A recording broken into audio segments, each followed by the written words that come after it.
The cyclone crossing the land is now less than 24 hours away, but already we're seeing the increased rainfall having an impact there. An impact we must bear in mind is an impact on people, firstly, an impact on infrastructure, but importantly as well, an impact on people's psyche going through as well.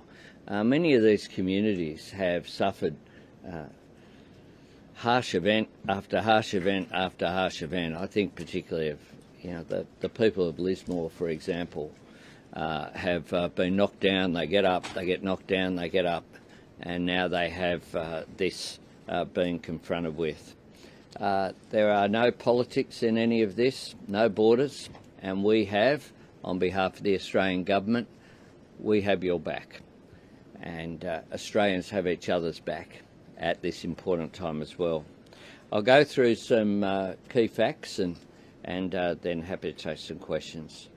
The latest modelling, as you've heard from Joe, is that Tropical Cyclone Alfred will make impact in the early hours of tomorrow morning, or at some stage tomorrow it would appear.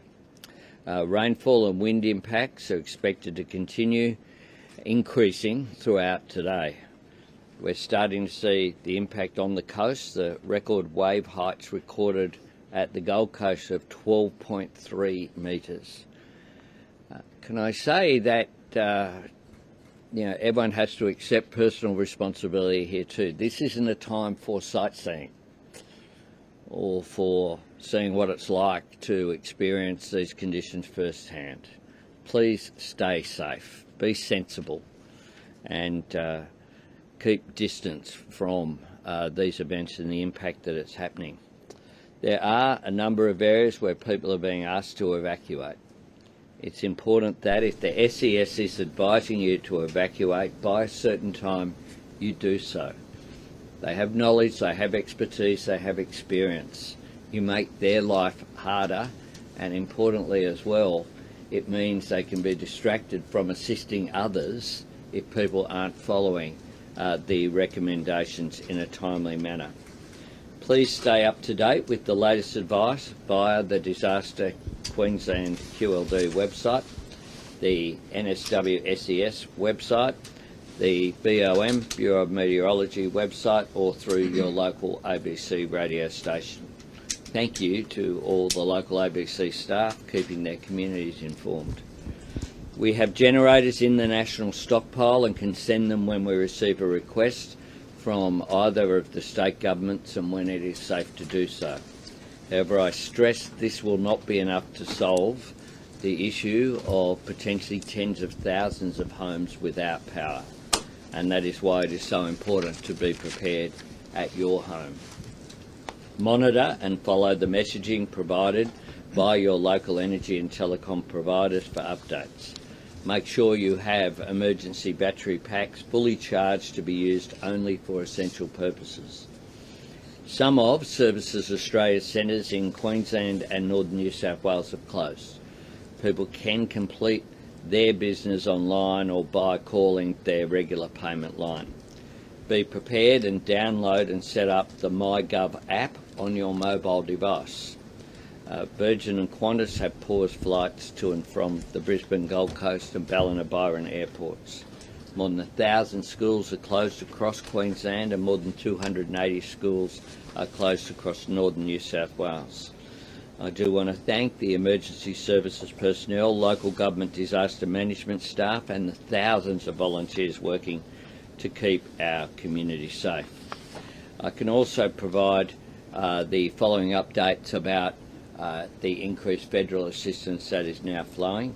Overnight, I've approved the request for 120 ADF personnel to depart immediately for New South Wales. They'll start work today, supporting the local SES door knocking as well as conducting welfare checks on vulnerable members of the community.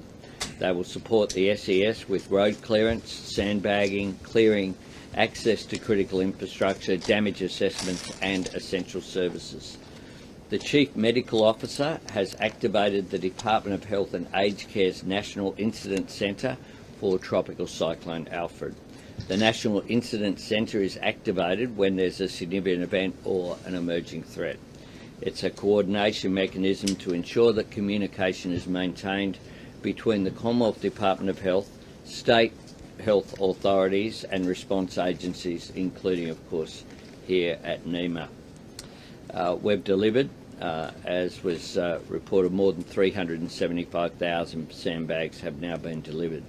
After this event, I will visit the Services Australia Operations Centre with the Minister, Katie Gallagher, here in Canberra. Services Australia is the engine room of government support to all Australians.